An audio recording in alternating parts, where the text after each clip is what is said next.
भूगोल के महत्वपूर्ण प्रश्नों पे हम चर्चा करेंगे। ये जो प्रश्न होंगे, ये विगत वर्षों में पूछे गए प्रश्न पत्रों के आधार पर आपको बताए जा रहे हैं। इन प्रश्नों को आपको अवश्य रिवाइज करके जाना है, निश्चित तौर पे आपको बहुत लाभ मिलेगा। तो चलिए हम डिस्कस करते हैं कुछ महत्वपूर्ण प्रश्नों को। देखिए, एक प्रश्न यहाँ पे आपके सामने दिख रहा है, मानव विकास की प्रमुख घटकों के नाम बताइए। कंपोनेंट्स बताना, जो ह्यूमन डेवलपमेंट के जो इंपॉर्टेंट कंपोनेंट्स हैं उसके बारे में बताना है। तो एक क्वेश्चन आपका ये हो जाएगा। ठीक है, आगे बढ़ते हैं नेक्स्ट क्वेश्चन की तरफ। तो आपको ये वेरी मोस्ट इंपॉर्टेंट, ये लॉन्ग में भी आपको देखने को मिल सकता है और शॉर्ट में भी देखने को मिल सकता है। लौह इस्पात उद्योग के विकास के कारकों का वर्णन कीजिए तथा इस उद्योग के प्रमुख देशों के नाम बताइए। मतलब जहां जहां से लोहा का सर्वाधिक उत्पादन कौन करता था, आप सिंपल से बताइएगा। लोहे का जो सर्वाधिक उत्पादन करता है वो चाइना करता है। ठीक है ना। तो अब ये क्यों करता है, तो हमने अपने क्लास स्टूडेंट को बताया था कि यह एक जो है वेट लॉस इंडस्ट्री है। मतलब यहाँ पे जब ढेर सारा हम जो है कच्चा सामान लाते हैं, तो उसके आधार पे जैसे 9 टन कच्चे माल के आधार पे 1 टन पक्का माल यहाँ पे बन के तैयार होता है। तो कहने का मतलब ये है कि आप इस क्वेश्चन को वेरी वेरी मोस्ट इंपॉर्टेंट है, इसको जरूर देख लीजिएगा। आगे बढ़ते हैं। ये वेरी मोस्ट इंपॉर्टेंट ये भी है, सतत पोषणीय विकास की संकल्पना को परिभाषित कीजिए। सतत विकास क्या होता है, सस्टेनेबल डेवलपमेंट क्या होता है, आपको पता होना चाहिए। ये जो सस्टेनेबल डेवलपमेंट एसडीजी होता है, एसडीजी, ये 17 एसडीजी होते हैं। इस पे भी हमने क्लास में चर्चा किया था। और ये सतत विकास क्या होता है, जब हम वर्तमान की आवश्यकताओं को पूरा करने के साथ साथ भविष्य की आवश्यकताओं को भी ध्यान में रख करके अपने हम विकास को करते हैं, तो उसे हम क्या कहा जाता है, सस्टेनेबल डेवलपमेंट या सतत पोषणीय विकास की संकल्पना कही जाती है। आप लोग बढ़िया से पढ़ाया गया है, रिवाइज करिएगा। अगला प्रश्न है आपके सामने, जो देख के जाना है, नगरीकरण। ठीक है ना।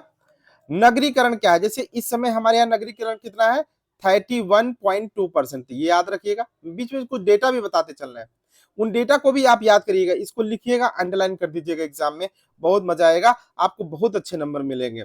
ठीक है। तो नगरीकरण, नगरीकरण की क्या समस्याएं होती हैं, वो आप जो है बताना है आपको। आप ये प्रश्न देखिए, आंसर लिखिए, बार बार लिखने का प्रयास करिए, आपको बहुत बेनिफिट मिलेगा यहाँ से। ठीक है, चलिए नेक्स्ट क्वेश्चन की तरफ हम लोग बढ़ते हैं। ये देखिए लॉन्ग क्वेश्चन दिख रहा है, जनसंख्या विश्व के प्रमुख, लिखा विश्व में जनसंख्या वितरण और घनत्व को प्रभावित करने वाले कारकों की बताइए। तो भाई सिंपल सी बात है, जनसंख्या वितरण मतलब अलग अलग जगह पे जनसंख्या अलग अलग मात्रा में पाई जाए। जैसे अपने भारत में ही देख लीजिए आप, तो आपका जो ये नॉर्थ ईस्ट वाला एरिया है, वहां पे आपको जनसंख्या कम दिखेगी, जबकि आपकी उत्तर भारत में बाकी आप देखते हो एकदम भयंकर जनसंख्या मिलेगी। देखो अपने उत्तर प्रदेश सबसे ज्यादा जनसंख्या है। लेकिन अगर आप जैसे जैसे इधर पर्वतीय क्षेत्रों में आप चले जाते हो, आपको जनसंख्या बहुत कम देखने को मिलेगी। लेकिन जब इस वाले एरिया में आते हो, उत्तर प्रदेश, बिहार, मध्य प्रदेश, तो आपको जनसंख्या, महाराष्ट्र, इन सब जगह जनसंख्या आपको बहुत ज्यादा मिलती है। तो प्रश्न होता है क्यों मिलती है, वही कारण बताना है। ढेर सारी सुविधाएं, पर्वतों का रहन सहन कठिन होता है, ठीक है ना, और खाद्य सामग्री की उपलब्धता, ठीक है, चावल की उपलब्धता, क्योंकि चावल से प्रोडक्टिविटी बहुत ज्यादा बढ़ जाती है, उत्पादक क्षमता बढ़ जाता है। तो वेरी मोस्ट इंपॉर्टेंट है, आपको ये तैयार करना है। ठीक है। भारत में पेट्रोलियम संसाधनों का वर्णन, ध्यान समझिएगा, ये प्रश्न, ये भी प्रश्न इंपॉर्टेंट है। ये कर सकता है, भारत में पेट्रोलियम की जगह कोयला संसाधन पूछ सकता है, तो वो भी साथ में तैयार करिएगा, जो है पेट्रोलियम, कोयला। तो हमने आपको बताया था पेट्रोलियम हमारे यहाँ दो होता है, एक तटीय क्षेत्र में पाया जाता है, मतलब समुद्र के किनारे, और समुद्र के किनारे एक तो सबसे ज्यादा पाया जाएगा मुंबई हाई। कहाँ पाया जाता है, मुंबई हाई में सबसे ज्यादा पेट्रोल का प्रोडक्शन होता है। लेकिन ये कैसा है, तटीय क्षेत्र है। जबकि अगर आप इनलैंड एरिया, इनलैंड मतलब जैसे ये भारत है, मान लीजिए ये भारत, यहाँ पे अगर इसको थोड़ा सा बनाया जाए मैप में, तो अगर मान लीजिए ये भारत है, जो एरिया भारत है, भारत के जो अंदर वाला एरिया है, ये तो ये मान लीजिए ये चीज जो है ये अंदर वाला, तो यहाँ मान लीजिए अगर कोई प्रोडक्शन होता है तो इसे बोला जाएगा इनलैंड। मतलब भारत के भीतरी भाग में जो प्रोडक्शन होगा उसकी चर्चा किया जा रहा है, तो उसको हम कहेंगे इनलैंड। और जो भारत के तटीय क्षेत्र, जैसे मान लो अब भाई सिंपल सी बात है, जैसे मान लीजिए ये वाला एरिया जो रहा, तो इधर जो समुद्र है, इधर जो समुद्र है, इस जो समुद्र वाले एरिया में जो यहाँ पे जो खोजा जाएगा, इसे तटीय क्षेत्र बोला जाता है ना, तट के पास है। तो तटीय क्षेत्र में कोयले का या पेट्रोलियम का उत्पादन देखा जाए तो मुंबई हाई में होता है। यहाँ सालसेट एक आइलैंड है, सालसेट आइलैंड, वहीं पे मुंबई हाई है, वहां से वहीं पे मुंबई बसा ही हुआ है, ठीक है। और उसी के पास में मुंबई हाई क्षेत्र भी है, जहां सर्वाधिक जो है प्रोडक्शन होता है किसका, पेट्रोल का। क्लियर है? तो चलिए, तो पेट्रोलियम संसाधन, अगला क्वेश्चन क्या देखना है, पेट्रोलियम संसाधन देखना है। ऐसे आपको हमने कोयले के बारे में भी बताया था, उसके बारे में समझ लेना। अब कह रहा है कुछ मानचित्र की बात भी, क्या मानचित्र भी आप देख के जाइएगा। सर्वाधिक जनसंख्या घनत्व वाला राज्य कौन है? तो हमने बताया था सबसे ज्यादा जनसंख्या घनत्व कहाँ होता है, सबसे ज्यादा जनसंख्या घनत्व है बिहार में, याद रखिएगा। बिहार में आपको दिखाने के लिए कह रहा था, बिहार में सबसे ज्यादा जनसंख्या घनत्व है। बिहार के बाद मैंने बताया था वेस्ट बंगाल, पश्चिम बंगाल में आप देख लीजिएगा, वेस्ट बंगाल में उसके बाद जो है जनसंख्या घनत्व सबसे ज्यादा, घनत्व समझते हो ना, एक वर्ग किलोमीटर क्षेत्रफल में जो जनसंख्या, जैसे मान लीजिए एक वर्ग किलो क्षेत्रफल में जो जनसंख्या रहती है, इसे हम क्या बोलते हैं, जनसंख्या घनत्व कहते हैं। तो आप निश्चित तौर पे इसको भी देख के जाइएगा। तो हमने बता दिया आपको सब जनसंख्या घनत्व वाला राज्य कौन, सर्वाधिक जनसंख्या घनत्व पूछेगा बिहार, नंबर 2 पे कौन है, वेस्ट बंगाल, ठीक है, नंबर 3 पे कौन है, केरला, नंबर 4 पे अगर पूछेगा यूपी। ये 3-4 नाम आपको याद रहने चाहिए, ठीक है। लिखा सर्वाधिक जनसंख्या वाला राज्य हो गया, जनसंख्या देखिए, जनसंख्या घनत्व तो सबसे ज्यादा हमने बताया बिहार में है, ये क्या है, बिहार में है। लेकिन अगर सर्वाधिक जनसंख्या वाला राज्य पूछा जाएगा तब आपका आंसर हो जाएगा यूपी। सबसे ज्यादा जनसंख्या वाला राज्य अगर पूछा जाएगा तो यूपी हो जाएगा, ये याद रखिएगा अपने दिमाग में। सर्वाधिक साक्षरता दर वाला राज्य पूछा जाएगा तो इसका आंसर हो जाता है केरल। ये सब आपको मैप में बताने हैं, ध्यान समझिएगा। ऐसे इसी प्रकार से एक प्रश्न आया है, सर्वाधिक मानव सूचकांक सब ज्यादा कहाँ है, सब ज्यादा एसडीआई वाला राज्य कौन सा है, तो वो भी आपका केरला हो जाएगा। उत्तर प्रदेश की राजधानी नगर पूछा गया भैया, तो लखनऊ आप दिखा दीजिएगा। चित्र बनाइएगा, जैसे मान लीजिए यूपी का मानचित्र बड़ा आसान सा होता है, अगर जैसे आप बनाओ, अब यहाँ स्क्रीन पे तो थोड़ा सा बनाना दिक्कत होता है ना, फिर भी हम प्रयास करते हैं। जैसे मान लो ऐसे बनाया, यहाँ ऐसे लटक गया, फिर ऐसे ऐसे जो है ये चला गया, ये उत्तर प्रदेश है। अब इस उत्तर प्रदेश में जो है लखनऊ अगर दिखाना, तो ये वाला एरिया क्या है, लखनऊ है, यहाँ पे क्या है, लखनऊ, ऐसे लिख देना है बना करके, चित्र बना के यहाँ आपको लखनऊ दिखा देना है, ठीक है ना। तो बस ये हो गया आपका। आगे बढ़ते हैं, और कौन से प्रश्न हम लोग को देखना है, इंपॉर्टेंट महत्वपूर्ण प्रश्न ये देख लीजिएगा। अच्छा, और मानचित्र में क्या कर सकते हैं, पूछा चीन की राजधानी क्या है, चीन की राजधानी बीजिंग है, आप बीजिंग दिखा दीजिएगा, यहाँ पे कहा दिखाने के लिए, ठीक है। और क्या इंपॉर्टेंट है, संयुक्त राज्य अमेरिका की राजधानी क्या है, न्यूयॉर्क मत करिएगा, वाशिंगटन डीसी लगाइएगा, ठीक है ना। अब कह रहा है संसार की द्वितीय सर्वाधिक जनसंख्या वाला देश कौन सा है। जब ये प्रश्न पूछा गया तो भारत क्या था, 2 नंबर पे था। अभी भी भारत को आप 2 ही नंबर लगा के आइएगा, क्योंकि हमारे यहाँ नई वाली जनगणना नहीं हुई है। जब नई जनगणना हो जाएगी तो भारत 1 नंबर पे पहुंच गया जनसंख्या पे, तो ये बात आपके दिमाग में होनी चाहिए, ठीक है। आगे बढ़ते हम लोग, कुछ और प्रश्नों पर डिस्कस करते हैं। जैसे हमने बताया था आपके क्रियाकलाप, तो क्रियाकलाप कई प्रकार, मतलब जो हमारे सेक्टर होते हैं, प्राथमिक क्षेत्र, द्वितीयक क्षेत्र, तृतीयक क्षेत्र, चतुर्थ क्षेत्र। जैसे प्राथमिक क्षेत्र में क्या आता है ये हमने बताया था, जैसे पशुपालन हुआ, खेत हुआ, खनिज हुआ, ये सब प्राथमिक में आएंगे। द्वितीयक में क्या हुआ, फैक्ट्री आता है। तीसरे तृतीयक जो सेक्टर होते हैं, इसमें बैंक आते हैं, बीमा आते हैं, ठीक है। जो टेक्निकल चीजें होती हैं वो चतुर्थ में आते हैं। इसी प्रकार लिंगानुपात किसे कहा जाता है, लिंगानुपात 1000 जो है पुरुषों पे महिलाओं की संख्या को क्या कहा जाता है, लिंगानुपात कहा जाता है। तो आप इसको अपने दिमाग में रखिएगा, ठीक है। अगला ये इंपॉर्टेंट है, प्रदूषण, जल प्रदूषण यहाँ पूछा गया आपसे, वायु प्रदूषण भी पूछा जा सकता है, इसको आप तैयार कर लेंगे। अगले प्रश्न की तरफ बढ़ा जाए, इंपॉर्टेंट प्रश्न है, इसको भी ये एक्चुअली पहले चैप्टर से क्वेश्चन है, यहाँ से प्रश्न उठाता है, तो एक सिंपल सा प्रश्न है, इसको आप तैयार कर सकते हैं, ठीक है, ये भी इंपॉर्टेंट है। अब ऐसे ही मानचित्र वाला एक काम दिया, सबसे अधिक स्त्री साक्षरता वाला राज्य कौन है, तो भैया जब पुरुष वाला है वही स्त्री वाला भी है, केरल हो जाएगा। फिर से आया वही प्रश्न, प्रदेश की राजधानी, तो प्रदेश की राजधानी क्या है, लखनऊ है। इस प्रदेश की राजधानी क्या है, लखनऊ, दिखा दीजिएगा। झारखंड में प्रमुख लौह इस्पात संयंत्र कौन है, झारखंड में कौन सा है, छत्तीसगढ़ में कौन सा है, ये हमने क्लास स्टूडेंट को पढ़ाया है, तो यहाँ से आप जरूर देख लीजिएगा। सर्वाधिक कपास उत्पादक राज्य कौन सा है? सबसे ज्यादा कपास कहाँ होता है? तो महाराष्ट्र में होता है, केरल में होता है कपास, सबसे ज्यादा कपास का प्रोडक्शन करता है। कपास भारत की ही फसल है, याद रखिएगा। लिखा है पूर्वी भारत में पेट्रोलियम उत्पादक राज्य कौन है? तो हमने बताया था अभी असम है। पहला कुआं यहाँ खोदा गया था, माकूम एक जगह पड़ता है वहां पे, तो आप इसको जरूर करके आइएगा। ठीक है, अगला प्रश्न की तरफ हम लोग बढ़ते हैं, आगे की तरफ। ह्यूमन जो है रिसोर्सेस क्या है? मानव संसाधन क्या होता है?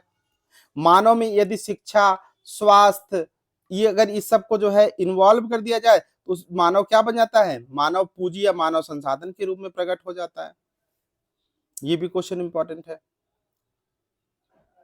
अब लिखा है विश्व में किन्हीं दो सर्वाधिक जनसंख्या वाले अधिक जनसंख्या वाले देश बताना है, तो बता ही सकते हो, भारत और चाइना। तो चाइना 1 नंबर पे, भारत 2 नंबर पे, भी आपको बताना है। वास्तव में इस समय 1 नंबर पे भारत हो गया है। ठीक है, ये वेरी मोस्ट इंपॉर्टेंट है। गुंछित बस्ती जरूर याद कर लीजिए, 2 लाइन की हमने बताया था, उसको जरूर याद कर लीजिएगा। उत्तर प्रदेश के 10 लाखी नगरों का परीक्षण कीजिए, वेरी मोस्ट इंपॉर्टेंट है। पहला 10 लाखी, देखो उत्तर प्रदेश में 7 10 लाखी नगर हैं। कितने हैं? 7 10 लाखी नगर हैं। पहला है कौन सा आपका? तो लखनऊ है, कानपुर है, ठीक है, इलाहाबाद भी है, मेरठ भी है, गाजियाबाद भी है। ऐसे 7 शहर जो 7 जो नगर हैं वो 10 लाख वहां की जनसंख्या है, 10 लाख की नगर। तो पहला आपका लखनऊ, कानपुर, इलाहाबाद, मेरठ, गाजियाबाद, ये हमने आपको बताया। ऐसे जो है 7 यहाँ पे हैं। ठीक है, अगला जो है भारत में मानव बस्तियों के प्रकार, इसको भी देख लीजिएगा। ठीक है, जल संरक्षण के क्या उपाय हैं, इसको देखिएगा। कई तो आपको अपने आप से भी पता है, नल नहीं खुला छोड़ना चाहिए, तमाम बातें, बरसात के दिनों में जो है ध्यान देना चाहिए। जननांगी संक्रमण जरूर देख लीजिएगा, इस बार के लिए बेहद महत्वपूर्ण है। भारत में घटते लिंगानुपात का कारण क्या है? भाई बहुत ढेर सारे कारण हैं। लड़कियों को जो है क्या माना जाता है? बोझ समझा जाता है, और भारत जो है पुरुष प्रधान देश है जिसमें लड़कियों को कम महत्व दिया जाता है, शिक्षा का अभाव, तमाम ढेर सारे कारण आप बता दीजिएगा जो है। विकासशील देशों में भारत नगरीय बस्तियों की क्या क्या समस्याएं हैं, ये भी प्रश्न इंपॉर्टेंट है। जनसंख्या वृद्धि वितरण में पहले बता चुका, पेट्रोलियम संसाधन में पहले बता चुका हूं, तो वहां पे आप एक बार देख चुके। बहुत ज्यादा एक ही चीज बार बार जितना मैं बता रहा हूं ना, अगर आप ध्यान से पढ़ लिए तो काफी क्वेश्चन आपके यहीं से हो जाएंगे। ये है मलिन बस्तियों के बारे में प्रश्न है। हमारे यहाँ मलिन बस्तियां, मलिन सबसे बड़ी मलिन बस्ती कहाँ है? मुंबई में है। उत्तर प्रदेश में मलिन बस्ती कहाँ है? मेरठ में है। ठीक है ना, इसको आप दीजिए। प्रवासन को परिभाषित कीजिए। माइग्रेशन यहाँ बताना है, इसको भी आपको पूरा तैयार करके जाना है, माइग्रेशन वाला टॉपिक। ठीक है, क्लियर। अब यहाँ पे आगे फिर मानचित्र वाला काम आ गया। सबसे कम जनसंख्या घनत्व वाला राज्य, देखो हमने बार बार बताया, पहले उस वाले में पिछले में क्या क्वेश्चन पूछा गया? सबसे अधिक जनसंख्या घनत्व वाला राज्य, तो आपने बिहार बताया था। सबसे कम वाला अरुणाचल प्रदेश होता, आप मार दीजिएगा, आंसर हो गया आपके। यमुना नदी किनारे बसे एक प्रमुख महानगर कौन सा है? भैया दिल्ली है, मार दो दिल्ली। लौह अयस्क उत्पादन का प्रमुख क्षेत्र क्या है? उड़ीसा है, हमने आपको याद करवाया था, उड़ीसा। झारखंड, कर्नाटक, याद होगा आप सबको कि शिवमोगा, बेल्लारी, चित्रदुर्ग, ये सब जो है कर्नाटक के क्षेत्र थे। अगला प्रश्न है सर्वाधिक जनसंख्या वाला राज्य कौन सा है? सर्वाधिक जनसंख्या वाला राज्य कौन सा है? इसको आप देख लीजिएगा, सर्वाधिक जनसंख्या वाला राज्य। तो भाई सिंपल सी बात है, उत्तर प्रदेश अपना है। तमिलनाडु के बंदरगाह, मैंने बताया था, सारे बंदरगाह इधर से लेकर के इधर तक पूरा बंदरगाह मैंने बताया था। लेकिन ये तमिलनाडु का पूछ रहा है। तमिलनाडु में आपको पता है ना, एक तो जो है चेन्नई बंदरगाह है ना, एन्नोर बंदरगाह है, तो देख लीजिएगा, बिल्कुल हो जाएगा आपका काम। यहाँ से आगे बढ़ चलते हैं। तो लिंग अनुपात फिर पूछा, वही सेक्स रेशियो क्या होता है, लिंग अनुपात क्या होता है, इसको देख लीजिएगा। ठीक है, फिर बंदरगाह क्या होता है? ऐसे जगह पर जहां पे माल चढ़ाया उतारा जाता है एक देश से दूसरे देश के लिए। ठीक है, दो कृषि आधारित उद्योग का नाम बताइए भैया, जो मतलब टोटली बेस्ड ऑन एग्रीकल्चर, जो कृषि पर आधारित उद्योग है उनका नाम पूछा गया है, जरूर याद कर लीजिएगा। आसान आसान से प्रश्न है, दो दो में जो है 1 मिनट भी नहीं लगेगा इसका आंसर करने में। भारत के 2 प्रमुख चावल उत्पादक राज्यों का नाम। सबसे नंबर 1 पे चावल उत्पादक कौन है? सब नंबर 1 पे है जो है ये जो है आपका कौन सा है? पश्चिम बंगाल, वेस्ट बंगाल जिसे बोला जाता है, ठीक है ना। तो पश्चिम बंगाल है, आप इसको देख लीजिएगा। सबसे ज्यादा चावल उत्पादन नंबर 2 पे अपना उत्तर प्रदेश है। ये आपके दिमाग में होनी चाहिए। अच्छा, नगरीय बस्तियों के प्रकार, कई प्रकार के नगरीय बस्ती होते हैं, इसको देख लीजिएगा। नगरीय बस्ती अभी हमने बताया भी था, इसको देख जरूर लीजिएगा जो है, ठीक है ना। देखिए पेट्रोल कितनी बार आ रहा है प्रश्न में, वेरी मोस्ट में, कभी लॉन्ग में कभी शॉर्ट में, जरूर देख लेना। इसको बढ़िया से चित्र बनाइएगा कि इनलैंड पेट्रोल एरिया मतलब, और आउटलैंड मतलब, इनलैंड मतलब जो समुद्र के अंदर वाला है ये हो जाएगा तटीय वाला, ये तटीय क्षेत्र वाला, और अंदर वाला इनलैंड वाला हो जाएगा। जैसे असम में हो गया, आपके जो है राजस्थान में मंगलम वगैरह हो गया, ठीक है, जामनगर, भावनगर गुजरात का हो गया। ये सब क्या है? इनलैंड, अंदर वाले हो गए। क्लियर है? तो जरूर तैयार। अब आपको पेट्रोल अगर आप छोड़ के जाते होते हैं, आपकी बहुत बड़ी गलती है। पेट्रोल संसाधनों पर एक बात बतानी, पेट्रोल पे पूरा इंपॉर्टेंट इंपॉर्टेंट पॉइंट आपको नोट कर लेने हैं, ठीक है। चलिए उसके बाद हम लोग बढ़ चलते हैं। अब यहाँ पे प्रदूषण, प्रदूषण वेरी मोस्ट इंपॉर्टेंट। कभी जल पूछेगा, कभी वायु पूछेगा। जल बहुत ज्यादा बार पूछा, जल खूब बढ़िया पढ़ लीजिएगा, वायु पढ़ लीजिएगा। और अगर पूरा प्रदूषण पूछेगा तो उसमें मृदा प्रदूषण, स्वास्थ्य पे क्या प्रभाव पड़ेगा भैया? जल प्रदूषण से क्या प्रभाव पड़ेगा? आर्सेनिक की मात्रा बढ़ जाती है, उसे ब्लू बेबी सिंड्रोम हो जाता है, और वायु प्रदूषण से दमा हो जाता है। सब बताइएगा, ये सब प्रभाव पड़ जाते हैं, ठीक है। फिर आ गया वही जनसंख्या के ग्रामीण और नगरीय संगठन का वर्णन कीजिए। नगरीय जनसंख्या क्या क्या होता है, और इसी के साथ ये देखिए पत्तन वाला पूरा आ गया। अब यहाँ पे आपको मैप बनाना पड़ेगा। ज्योग्राफी में अच्छा नंबर लाने का पहला तरीका ये है कि आपको मैप जरूर बनाना चाहिए, जहां जरूरत पड़े मैक्सिमम जगह आपको मैप बनाना है। यहाँ पत्तन बनाना है। 13 मैंने बड़े बंदरगाह बताए हैं आपको, 13 बड़े बंदरगाह। यहाँ पे आप सबसे पहले दिखा दीजिएगा ये वाला, आप अपने दिमाग में रखिए, गुजरात वाला। गुजरात में, गुजरात के बाद जो है मुंबई वाला, ये सारे जो है बंदरगाह दिखाइएगा। ये जो है मुंबई वाला बंदरगाह दिखा दीजिएगा। फिर उसके नीचे नहावा सेवा दिखा दीजिएगा। ऐसे ढेर सारा बंदरगाह जो मैंने बताया था, मरमागुआ जो है, ठीक है ना। तो ढेर सारे बंदरगाह इधर दिखाते हुए पूरे जो है 13 बंदरगाह या बड़े वाले दिखा दीजिएगा यहाँ पे, ठीक है। तो बहुत इंपॉर्टेंट है ये सब। उदारीकरण, निजीकरण और वैश्वीकरण, ये भी इंपॉर्टेंट प्रश्न है, बहुत इंपॉर्टेंट है। LPG, liberalisation, privatisation and globalisation, इसको आप बहुत बढ़िया से देख लीजिएगा, ठीक है, क्योंकि ये बहुत इंपॉर्टेंट है, ठीक। अब आगे बढ़ चलते हैं। तो वही मानचित्र वाले फिर काम देखिए, फिर से उत्तर प्रदेश की राजधानी क्या है, कभी कहेगा प्रदेश की राजधानी क्या है, कभी कहेगा उत्तर प्रदेश की राजधानी क्या है। बताइए। गुजरात राज्य का एक पत्तन, अभी हमने बताया था कांडला बंदरगाह। गुजरात में कौन सा बंदरगाह है? कांडला बंदरगाह, दिखा देना। सर्वाधिक जनसंख्या वाला राज्य। अरे भाई बार बार वही चीज है, तो आपको बार बार है तो बार बार आपको वही जनसंख्या घनत्व हमने याद करवाया क्लास में। जनसंख्या घनत्व किसकी सबसे ज्यादा है? बिहार की सबसे ज्यादा है, ठीक है ना। नंबर 2 पे वेस्ट बंगाल है, नंबर 3 पे केरला है, नंबर 4 पे यूपी है। याद कर डालो, बार बार आ रहा है। लौह इस्पात क्षेत्र पूछ रहा है, तुरंत आपका आंसर आना चाहिए। उड़ीसा, उड़ीसा, झारखंड, कर्नाटक, छत्तीसगढ़, बताइएगा। ये सब, यही सब प्रश्न है बार बार आ रहे। अब अगर आप बढ़िया तैयार कर लेते तो आपको कोई दिक्कत नहीं होने वाली, ठीक है। भूकंप बताना है, ठीक है, ये तैयार करके जाना है आपको।